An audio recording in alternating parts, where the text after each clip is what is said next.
Hello! Welcome to the stream. Welcome. For the first time, I'm playing Scarlet Hollow in my regular outfit. No recolors, no costumes.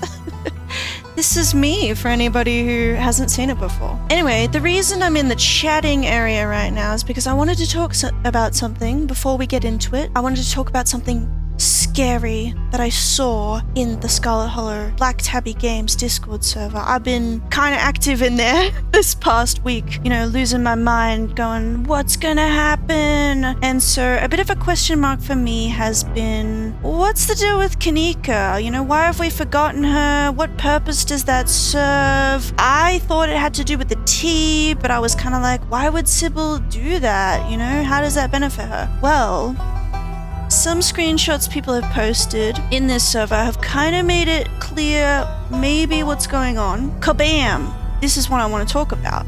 This is a screenshot somebody posted where their character is talking to Miles. And their character says, Sybil is behind this somehow. I know she is. Miles goes, I don't think so. She helps people. And then Stella goes, yeah, she's always been there for me. We practically grew up together. Right?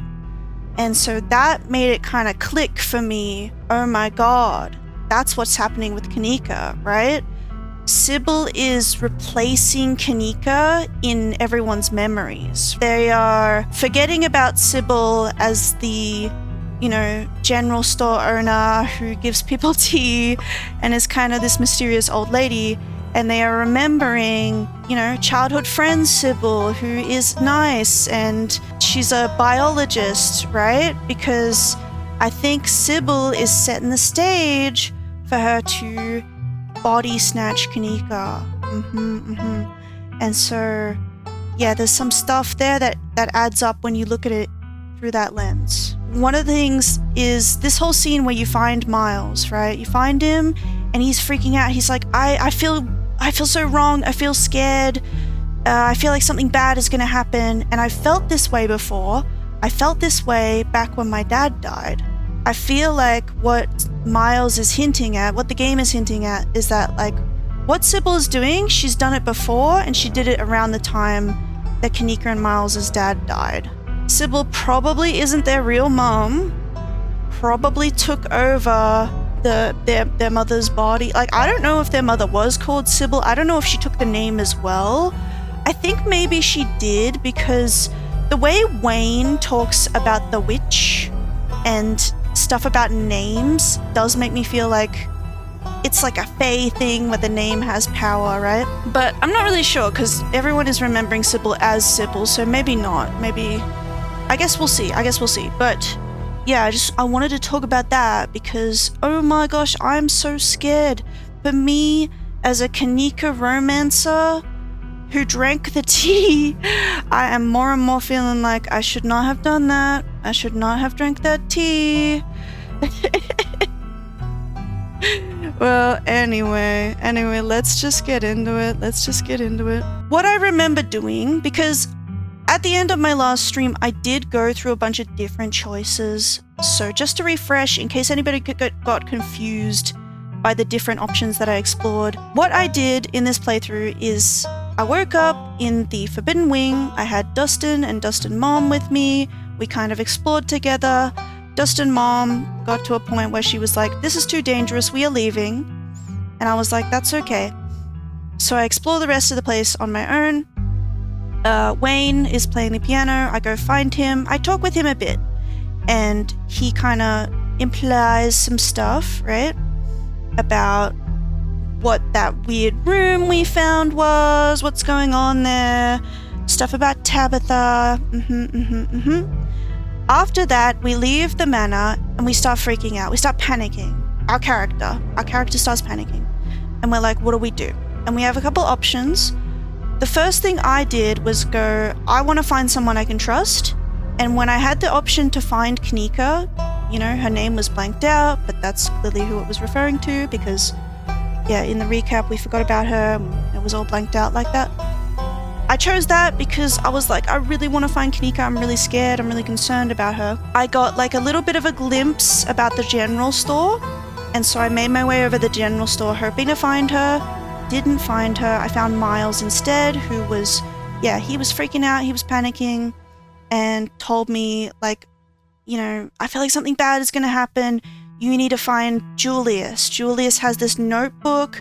He's always saying all this crazy stuff. You've got to read the notebook. I think Miles is thinking maybe the notebook is going to have evidence of Kanika's existence in it and that I'll be able to sort it out. Miles is just a teenager. It makes sense why he is, you know, passing the responsibility onto someone else. I don't blame him, right? After that, I decided, okay, well, I didn't find anyone I could trust. I want to find someone, and I went to Dr. Kelly. And the reason I did that is because the previous episode, I helped her sedate her son, which I feel very bad about. I do feel very bad about. I do feel like that was a terrible option, but it may not be good for her or her son or the world, but it is advantageous for me because I now have this pretty reliable ally in the form of Dr. Kelly, because after I told her about what happened, like what I found in the manor, she believed me, she gave me a hug, she was like, I'm gonna help you sort this out.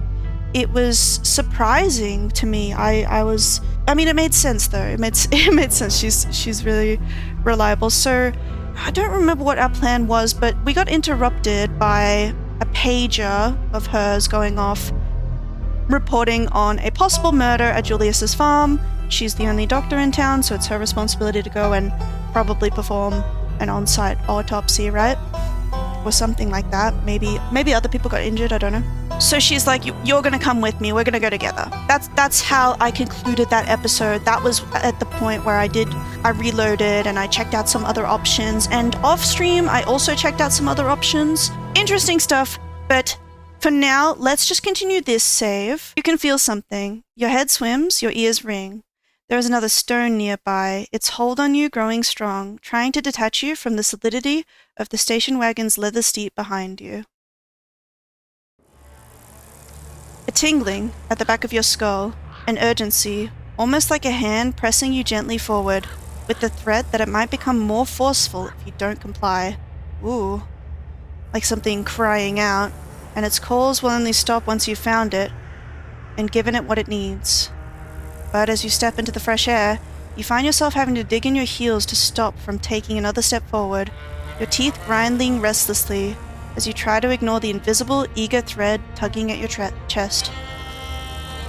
Irma, I got Hugsby's page. Oh, Hugby.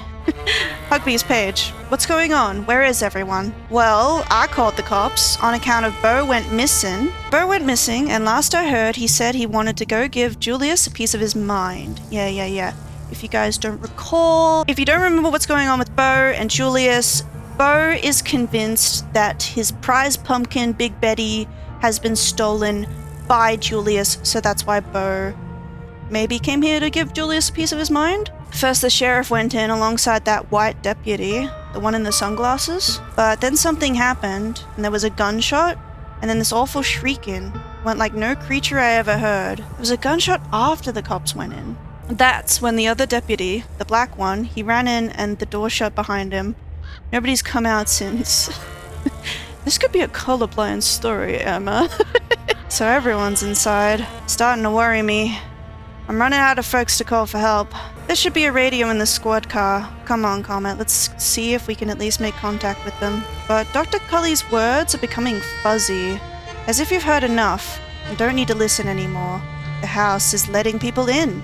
It doesn't matter if it's not letting them out. Getting out comes after tending to the carving. Ugh. Hello? Comet, what's the matter with you? Did you hear me? No. No, you didn't hear me, or no, you're not coming to the squad car. Oh man, I did wonder though.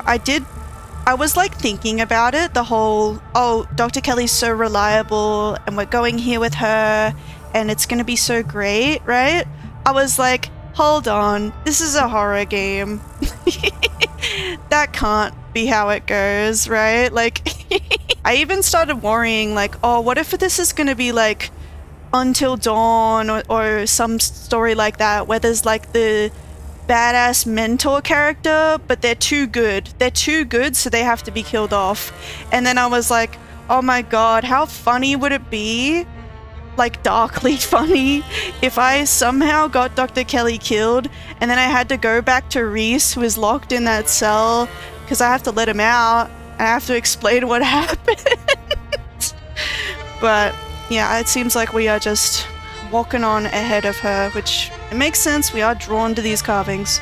But you're already walking to the door. Talking isn't going to get you anywhere. You don't need to understand this situation.